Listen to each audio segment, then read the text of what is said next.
Anthropic just made one of the most important enterprise moves of the year, and almost no creator in the AI space is covering it.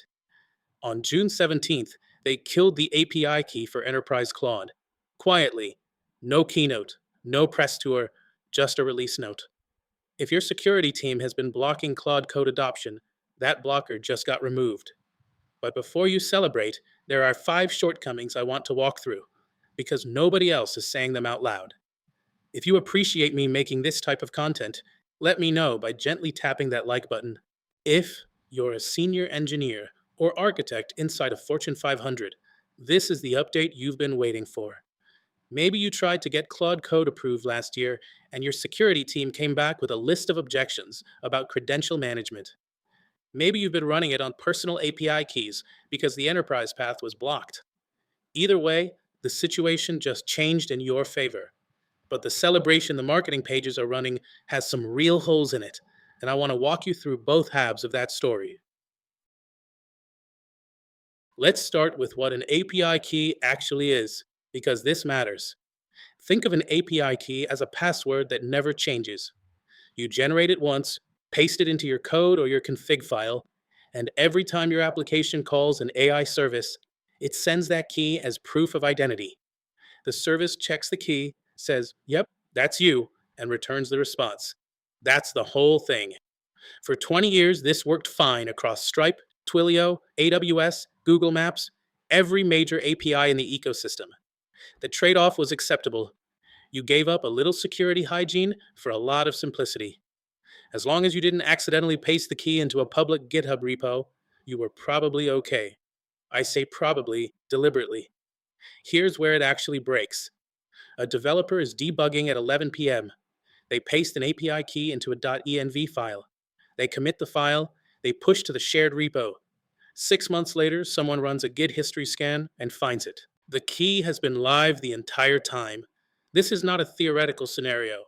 According to GitGuardian's 2026 State of Secrets Sprawl report, more than 28 million hard-coded secrets were found in public GitHub repositories last year alone.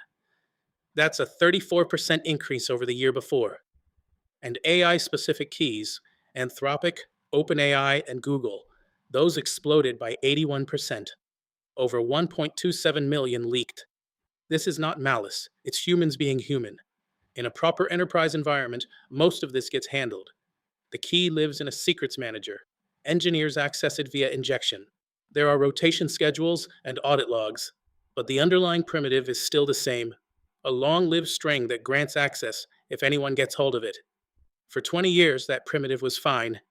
Then AI showed up. In traditional API billing, the blast radius of an exposed key is bounded. Someone gets your Stripe test key. They read some data, your fraud detection catches it within hours. Damage is real, but finite. Twilio caps out at a certain SMS volume per day. AWS lets you set spend ceilings before anything runs. With Frontier AI, the economics are completely different. There are real stories on Reddit and X of developers who left an AI agent running in a loop, woke up the next morning, and saw bills in the tens of thousands of dollars. Not because their key was stolen, because they forgot to cap the run. Now imagine that key is stolen and an attacker spins up a parallel job that hammers the Anthropic API for 48 hours before anyone notices. At current frontier model pricing, that's not a bad morning. That's a budget crisis that lands on your CFO's desk before you've even read the alert. Anthropic and OpenAI, at the direct API level, do not have the kind of anomaly detection and real-time kill switch tooling that cloud providers do. AWS can cap you. GCP can alert you. Your bank can detect a stolen credit card and freeze it within seconds and issue a new card on the fly. Direct AI vendor APIs do not have that yet. If your key is leaked, you find out from the bill. So the trade-off that held for 20 years does not hold for AI. The fix is not rotate your keys more often. The fix is to re-engineer the problem entirely, which is exactly what Anthropic just did. Here is the analogy that actually makes WIF click. An API key is like a house key. You copy it, you hand it to someone, they can open the door. The key has no information about who is holding it. If someone else picks it up off the floor, the door still opens. The proof is in the object, not the person. OIDC, which is the underlying protocol Workload Identity Federation is built on, works like a signed passport. Your company's identity provider is the equivalent of the government that issues passports. When your workload needs to call Anthropic, the identity provider generates a short lived token. That token has your identity baked into it: who you are, which workload you are, which environment you are running in. It is signed cryptographically, and Anthropic can verify the signature without ever calling your identity provider to check. The critical difference: the token expires. Anthropic's documented maximum is 1 hour, and tokens can be configured to expire in as little as 15 minutes. An API key is forever. A WIF token is designed to die after a certain period. At launch, Anthropic supports 7 identity providers: AWS IAM, Google Cloud, Spiffy, which most of you running cloud native workloads will already know, GitHub Actions, Kubernetes service accounts, Microsoft Entra ID, and Okta. That is the identity stack of almost every Fortune 500 engineering organization. What this means for the average engineer at their desk? Nothing changes. They still log into Claude-powered tools via single sign-on, the same way they log into every other enterprise app. The OIDC mechanics happen entirely between the identity provider, the workload, and the Anthropic API. No new credentials to manage, no new passwords to rotate, no static keys sitting in a secrets vault waiting to be exposed. The pipes underneath just got more defensible. One detail: Anthropic itself flags in the documentation that almost nobody covering this is going to mention.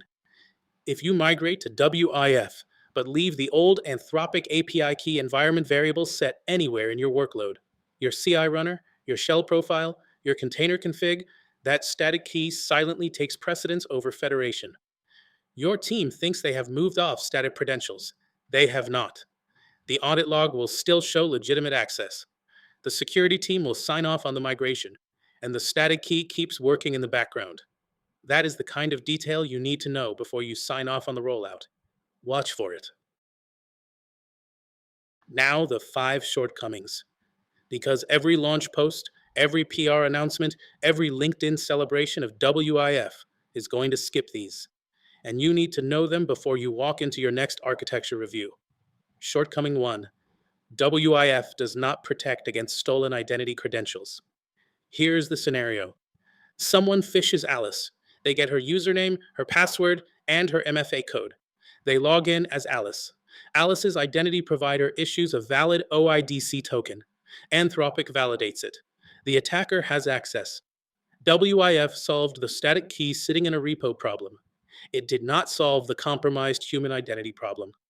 If the identity provider says this is Alice, and the credentials match, that is the end of the verification chain. The token is legitimate. This gets critical when the compromised identity belongs to an admin. The blast radius is proportional to the privileges assigned to the identity, not the identity mechanism. Shortcoming 2: there is a revocation lag. OIDC tokens are self-contained.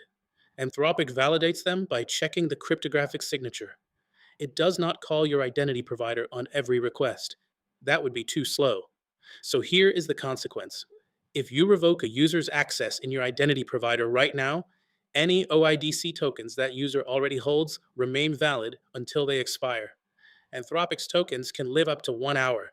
That means there is a window up to 60 minutes long where a revoked user still has access. Short-lived tokens help. 15 minutes is much safer than 60, but even 15 minutes of access from a compromised or terminated identity can cause real damage when the identity is privileged. Shortcoming 3: misconfigured federation rules. This is where things get operationally tricky. WIF works on a rule system. You write a rule that says, if the token from this issuer has this claim equal to this value, grant access to this service account with these permissions. That mapping is where mistakes happen. If your rules are too broad, for example, any token from this issuer gets production access, you have effectively given every workload in your environment the same powerful identity. A dev pipeline and a production pipeline share the same access. That is not security. That is theater. The specific failure mode that matters. If you accidentally let a dev workload assume a production service account because of a claim mismatch, wrong audience, wrong environment tag, that dev workload now has production Claude access. Depending on your usage caps, that means production spend running from a development environment. Shortcoming 4: WIF is not your IAM solution. Do not treat it like one. This is the we solved identity trap, and it is the most dangerous of the five. WIF governs authentication between your workloads and the Anthropic API. That is the entire scope. It does not govern access between your own internal services. It does not protect your databases. It does not replace your cloud IAM policies. If a team walks away from a WIF implementation thinking, great, identity is handled, and then neglects the IAM architecture for their own APIs, their own databases, their own service to service calls, they have a much bigger problem than they started with. Here is the attack pattern. An attacker compromises a workload that has WIF-based access to Anthropic. That workload also has access to internal services that were never properly secured because the team assumed WIF covered everything. The attacker pivots from the cloud integration point into the broader infrastructure. The security posture of your Claude integration is only as strong as the weakest link in the services it touches. Shortcoming 5: operational complexity scales with adoption. Moving from one API key per organization to many service accounts, multiple OIDC issuers, custom claims mapping, and federation rules per environment. This is a non trivial operational burden. You now have to track issuers, key rotation schedules, rule sets per workload, service account lifecycles, and who owns each mapping. If governance is weak, you end up with what security teams call shadow identities: service accounts and rules that nobody remembers but are still active and still valid. An attacker who compromises an old CI job, one that was deprecated 8 months ago but whose service account was never revoked, can use that forgotten identity to access the Anthropic API under what looks like a legitimate workload. The logs show a valid token. The mitigation is governance, ownership tracking, quarterly access reviews. The same discipline you apply to Cloud IAM, you now need to apply to Anthropic WIF. Here is the honest take. WIF is a major improvement. It solves the static API key problem cleanly, and it lowers the procurement bar for Claude Code adoption at scale. But it is not a complete security solution. Treat it as a foundation, not a finished building. Now let me zoom out for a second, because there is something bigger happening here that I want to name. Look at the pattern from the last 30 days. June 1st, GitHub Copilot moved all plans to usage-based billing. Flat per seat pricing is gone. Every enterprise Copilot customer just had their FinOps model invalidated.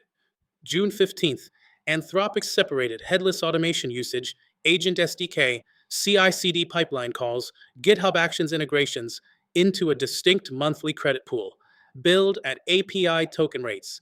Every team running Claude Code and pipelines just had their billing architecture changed overnight. June 17th, WIF ships. The credential management blocker for enterprise adoption just got removed. These are not coincidences. This is a company systematically solving the enterprise procurement checklist, not for developers who want to vibe code, for engineering organizations with security reviews, compliance teams, procurement processes, and CFOs who actually read invoices. The real story in AI coding tools is not capability, it is economics and governance. The tools that survive Fortune 500 procurement are not the most powerful ones. They are the ones that can pass a security review, survive a cost modeling exercise, and fit inside an enterprise vendor contract. Anthropic is betting that being the enterprise ready frontier model is worth more than being the cheapest model or the fastest shipping model. WRF is one piece of that bet. The Agent SDK billing change is another. There will be more. Whether the bet pays off depends entirely on what happens when these tools hit real production environments at scale. That is exactly what this channel is going to keep tracking. Here is the thing about all of this. If you are the engineer or architect who walks into your next architecture review and can articulate what WIF does, what it does not do, where it helps your procurement story, and where the 5 shortcomings still apply, you are the engineer your CTO is going to lean on for the next 12 months of AI rollout decisions. The AI vendors are not going to tell you the shortcomings. The procurement team does not have the technical depth to ask the right questions. The security team will catch some of it, but not the FinOps implications. The person in the room who can hold all of those threads at once is the one who shapes the rollout instead of being shaped by it. That is not a threat. That is the opportunity. If you want to go deeper, the next video on this channel covers the 6 AI coding tools that actually survive enterprise procurement. Which ones make it through? Which ones get killed at the contract stage, and why? The framework that determines survival is the same one we just walked through here. Security, FinOps, compliance, contract terms. It is coming next. Subscribe so you catch it when it drops. If you found this useful, hit subscribe. Drop a comment with the most uncomfortable AI security conversation happening in your organization right now. Anonymized stories are fine. I read every comment in the first 48 hours.